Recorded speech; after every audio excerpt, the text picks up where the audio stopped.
Donc je me présente, Marie Guimbert, je suis Chief Customer Officer chez MediaRhythmix. Et chez MediaRhythmix, on commercialise une solution, une Customer Data Platform, qui permet de collecter la donnée sur tous les touchpoints d'un utilisateur d'une marque ou un visiteur d'un site comme Fnac Darty. On permet de l'unifier et de l'organiser autour d'un profil utilisateur.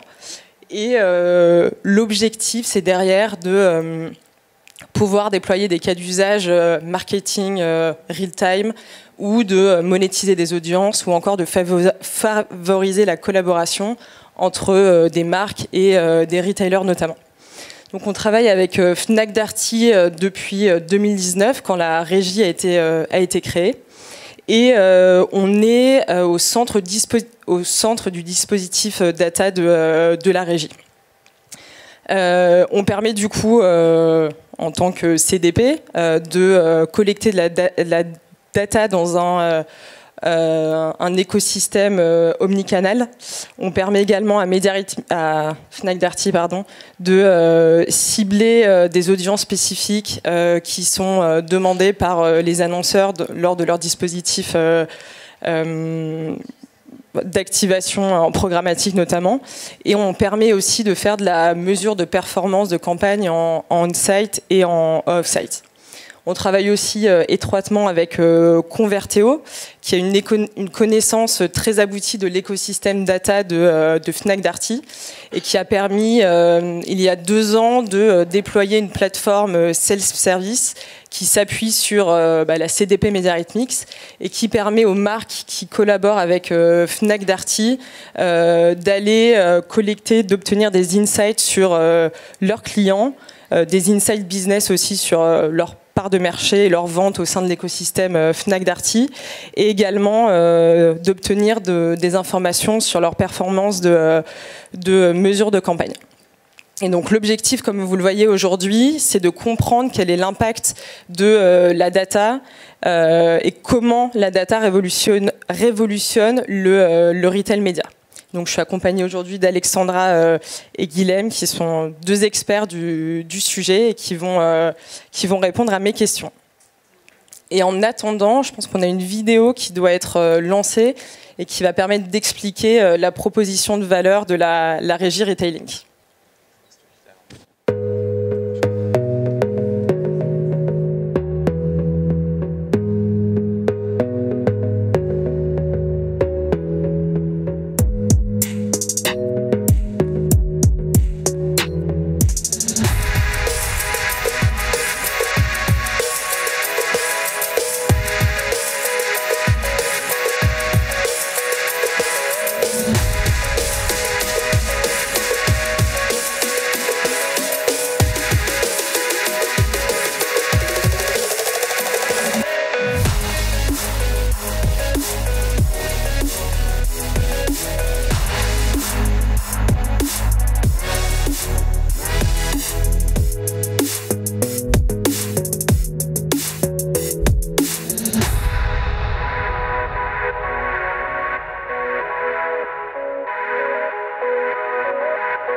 Ouais, on peut laisser ça. Du coup, je commence. C'est pour toi, Alexandra. Donc, cette vidéo illustre très bien ce que vous faites, mais est-ce que tu pourrais nous préciser comment est-ce qu'une marque travaille aujourd'hui avec retailing et quels sont les types d'insights qui intéressent plus particulièrement ces industriels et à quelle fin? Alors nous, on a développé la plateforme pour répondre en fait à la problématique de nos partenaires, marques, fournisseurs, qui avaient besoin de comprendre en fait, qui avaient besoin de comprendre quand ils activaient, avaient un souhait d'activation de campagne, mais j'ai envie de dire même plus globalement, quand on parle de data, on ne parle pas forcément que de data d'activation et on a souvent tendance à l'associer à ça, mais plutôt de data qui va permettre en fait de comprendre l'écosystème dans lequel on est, comment se compose le segment marché, comment se composent les clients, quel est le parcours consommateur sur un site e-commerce ou au global en multicanal. Et de cette compréhension va naître des stratégies du coup business, parce qu'ils ne nourrissent pas que l'activation et ils nous nourrissent d'ailleurs autant en interne que ils vont nourrir nos partenaires et permettre bien évidemment après par écho de créer des stratégies marketing associées à cette compréhension et à cette connaissance. Et après, pour répondre au deuxième point sur les typologies de data, j'ai envie de dire que toute typologie de data qui permet justement de répondre à des enjeux de connaissance, de compréhension de l'écosystème, sont des data riches d'informations. Donc ça peut passer bien évidemment de la donnée de stock, de la donnée business, de la donnée de parcours, de la donnée client, tout ça mis en perspective d'un écosystème, donc mis en perspective de ses concurrents, mis en perspective d'un parcours. Et puis, nous, aujourd'hui, il y a aussi des notions de données SAV. J'ai envie de dire que toute data, entre guillemets, a son intérêt à partir du moment où on sait en tirer des insights probants. Ok.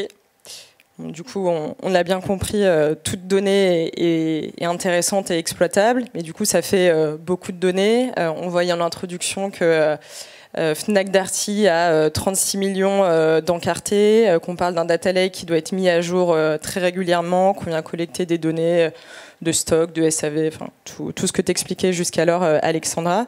Et du coup, pour toi, Guilhem, qu'est-ce qu'il a fallu plutôt à Retailing pour développer une offre retail média si aboutie et qu'est-ce qu'ils ont dû construire en termes d'écosystème data pour répondre à tous les enjeux du retail média? Le premier point, c'est que finalement, dans le retail média, on parle souvent de l'activation, on parle souvent de la monétisation d'inventaire publicitaire. Là, on démontre justement par ce cas d'usage que c'est bien plus que ça, c'est un projet data. C'est un projet data avant tout qui passe par la structuration de la donnée, et donc c'est une donnée qui est extrêmement large. On parle des sorties tickets de caisse, online, offline, on parle des stocks, on parle de la détention en point de vente, on parle de la satisfaction client, on parle de tout un tas de données qu'il faut réussir à centraliser, normaliser, structurer, pour la rendre accessible et la rendre finalement activable en termes d'enseignement. En termes d'enseignement pour que le fournisseur puisse comprendre sa vie chez Fnac Darty, pour qu'il puisse se dire finalement, regarde ce que je peux constater, je peux activer la publicité pour essayer d'aller vendre plus d'inventaire, peut-être plus de mes produits, et donc pouvoir avoir finalement ma vie entre fournisseurs et distributeurs qui soit la plus fluide possible. Donc c'est un gros sujet évidemment data qui commence par une structuration dans des data lakes et qui nécessite différentes briques, et des briques notamment de la CDP qui est un élément qui est clé aujourd'hui pour pouvoir réussir à faire ce schéma global, puisque la CDP elle vise à la fois à collecter toutes les sorties de tickets de caisse qui peuvent être faites de manière granulaire aux produits et être capable de remonter jusqu'à des familles de population, pour que ça soit à la fois des ciblages derrière, mais en même temps aussi l'outil qui sert à faire de la mesure omnicanal.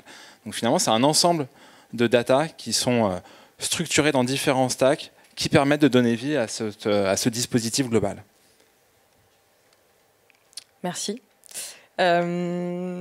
Et donc, quand on parle de data, on comprend que c'est bien un enjeu de la régie. Est-ce que tu pourrais aussi dire, Alexandra, que tes partenaires marques sont aussi aujourd'hui plus sensibilisés aux enjeux de la data par rapport au début de la régie il y a maintenant 5 ans?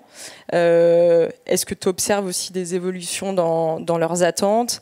Et est-ce que tu aurais un business case à nous présenter qui illustrerait ce qu'attendent les industriels aujourd'hui? Alors, ce qui est sûr, c'est qu'aujourd'hui, on est face à des partenaires qui, en effet, sont de plus en plus matures. Je pense que cette montée en compétences, elle est vraie des deux côtés, hein. Elle est vraie autant chez les retailers et sur la compréhension de l'importance de la data pour structurer et alimenter nos prises de décision, et elle est vraie aussi chez nos partenaires par écho. À partir du moment où les retailers ont ouvert entre guillemets le capot de la donnée et ont accepté de partager quelque chose qui jusqu'à présent était uniquement à leurs mains, et ça, ce qui ne veut pas dire que d'ailleurs elle était tout le temps utilisée entre guillemets et maîtrisée en interne, ça a été des grandes évolutions. Ça nous a permis de structurer et de mieux structurer un certain nombre de sujets, de prise de décision, que ce soit d'un point de vue marketing, mais bien évidemment également aussi d'un point de vue business. L'évolution, j'ai envie de dire, des partenaires fournisseurs, enfin, des exemples, on en a plein. Nous, on travaille aujourd'hui avec 250 marques par an. Beaucoup utilisent la notion et la connaissance que leur apporte en fait la plateforme MyRetailing par l'insight pour prendre des décisions. Ça nourrit 100% en fait de, on va dire, l'avant construction de campagne. Ça nourrit même énormément leurs discussions commerciales. Et c'est un outil qui est partagé autant par les chefs de produits, chefs de marché que par nos partenaires fournisseurs à tous les niveaux, hein, autant marketing que business. Et je pense que c'est là où c'est très vertueux d'avoir avancé, c'est que ça va nourrir vraiment l'ensemble du parcours et de la maîtrise globale en fait de la connaissance de l'écosystème. Et puis derrière, ça nous a permis d'être plus efficaces. Guilhem le parlait, en parlait sur la partie maîtrise en fait aussi d'un point de vue analyse de campagne, reporting. Ce qui est sûr, c'est qu'on a fait des avancées importantes grâce aussi à notre CDP et à la structuration des dashboarding. On a la capacité aujourd'hui de donner la vision omnicanale de nos activations. Et ça, bien évidemment, c'est quelque chose qui est très important pour nos partenaires. Ils nous challenge, ils continuent à nous challenger. Plus on en donne, plus on en veut. C'est bien connu et c'est bien logique. Donc, ce qui est sûr, c'est qu'on est challengé aussi par une évolution autour de la standardisation de la mesure. Ça, c'est vrai pour tous les retailers sur le marché du retail média. On est challengé aussi, et ça, j'ai envie de dire que ça va. Et je porte ce discours-là sur une analyse de la globalité du funnel dans la mesure, parce que très clairement, le retail média n'est pas qu'un média de bas de funnel. Et il faut aussi qu'on puisse accompagner par notre structure technologique et en ajoutant aussi de nouvelles sources de données, la capacité à monitorer aussi la pertinence, la valeur de marque au sein de nos écosystèmes et pas uniquement la valeur de marque globale en fait d'un industriel sur l'ensemble de l'environnement de consommation, mais spécifique à un retailer. Merci. J'aurais une dernière question pour tous les deux. Est-ce que vous pourriez nous projeter sur vos gros enjeux dans les prochains mois, côté retailing et pour le retail média plus globalement ?